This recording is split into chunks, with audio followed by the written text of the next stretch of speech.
जो ज्ञान तुम्हें इस वीडियो में मिलने वाला है, मुझे नहीं लगता कि ये नॉलेज तुम्हारे पेरेंट्स, टीचर्स, बुक्स या गाइड्स किसी ने भी कभी तुम्हें दी होगी और या कभी दे भी पाएंगे। क्योंकि इस वीडियो में मैं तुम्हें कुछ लाइफ चेंजिंग प्रैक्टिकल एडवाइस दूंगा। अगर तुम्हारी एज 12 से 20 साल है या उससे ज़्यादा भी है तो भी ये वीडियो तुम्हारे लिए काफ़ी ज़्यादा हेल्पफुल होने वाली है। तो इस वीडियो को ध्यान से एंड तक जरूर सुनना। Lesson number 1, you are the average of 5 people you spend your most time with. ये तुम देख सकते हो कि तुम्हारी लाइफ में तुम्हारे सबसे क्लोजेस्ट जो 5 फ्रेंड है, उनकी जो एवरेज मंथली या ईयरली इनकम है, तुम्हारी भी उसी रेंज में इनकम होगी।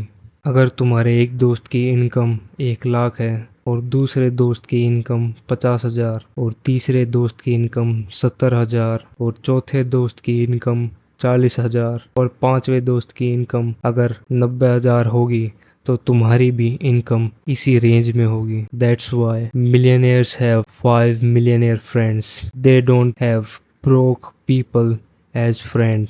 Similarly, broke people have 5 broke friends. Winners have 5 winner friends and losers have 5 loser friends.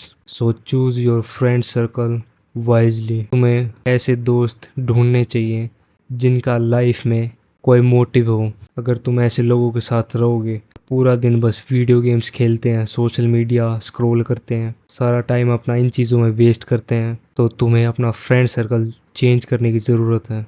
तुम्हें डीमोटिवेट करने वाले, तुम्हें पीछे खींचने वाले तो तुम्हें बहुत सारे दोस्त मिल जाएंगे, बट ऐसे दोस्त काफ़ी कम होते हैं जो तुम्हें तुम्हारे गोल के लिए मोटिवेट करें या पुश करें तुम्हें तुम्हारा गोल अचीव करने के लिए। So you must choose your friend wisely.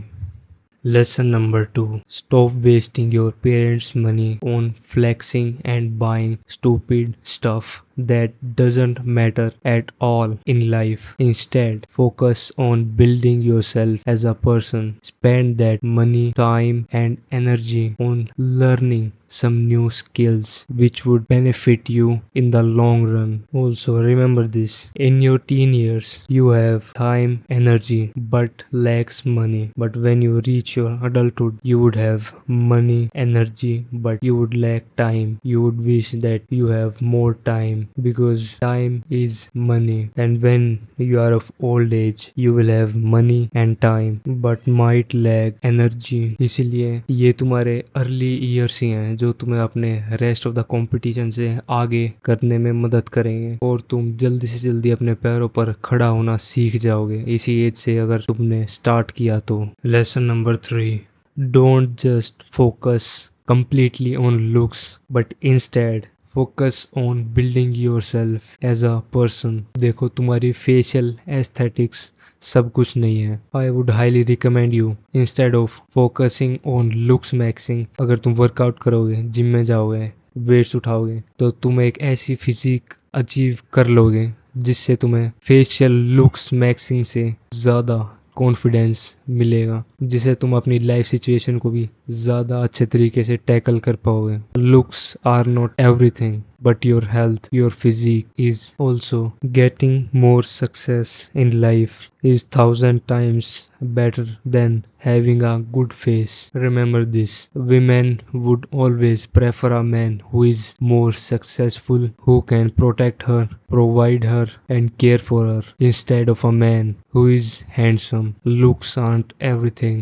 You must focus on creating wealth and building yourself as a person that all women desire. Guys who are not attractive, जिनके पास बढ़िया जो line भी नहीं है, they are getting everything that you want because they decide to build themselves overall, not just looks.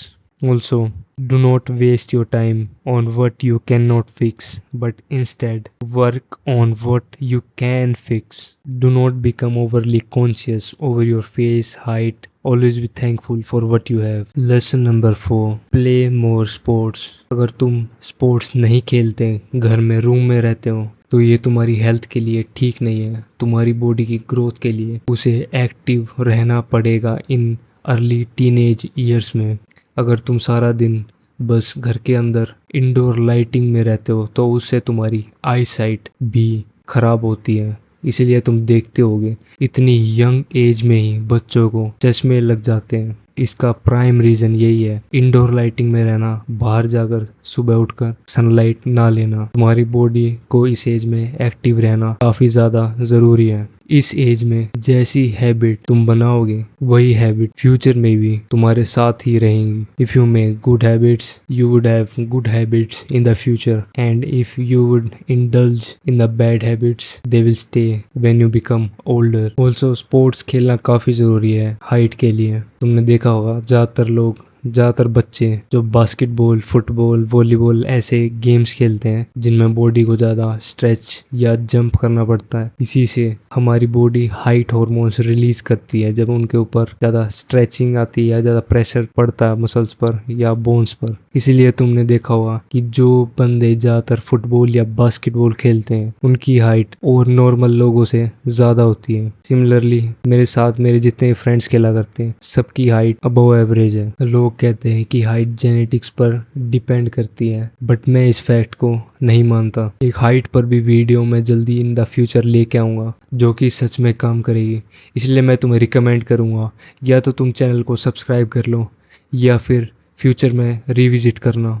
Lesson number 5, read books and implement that knowledge in your real life situations. और books से मेरा तुम्हारे syllabus वाली books नहीं है, syllabus से बाहर जो सेल्फ इम्प्रूवमेंट पे, सेल्फ डेवलपमेंट पे जो बुक्स आती हैं, अगर तुम कहोगे तो मैं इसकी लिस्ट में तुम्हें प्रोवाइड कर दूंगा। उन बुक्स में जो नॉलेज दे रखी है वो सिर्फ पढ़नी नहीं है, पढ़ तो सब लेंगे उसे, तुम्हें एक्चुअल में जो नॉलेज उन बुक्स में है वो रियल लाइफ में इम्प्लीमेंट करनी है। तो तुम्हारे सबकॉन्शियस ब्रेन में वो नॉलेज बिल्कुल अच्छे तरीके से छप जाएगी। Also knowledge equals money. The more knowledge you have, the more money you could make.